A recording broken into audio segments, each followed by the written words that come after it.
ci aspettiamo una adunata numerosa, bella come sempre, ricca come sempre di storia ma anche di allegria, di amicizia profonda.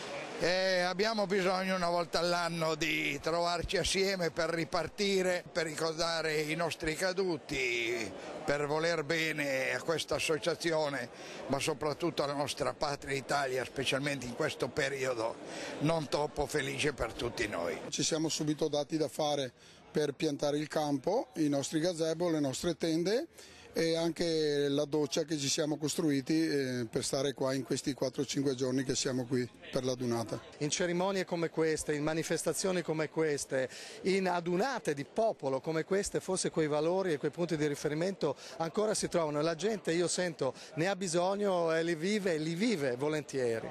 Non ho mai visto nella mia vita un alpino buttare via il vino, questo è vero.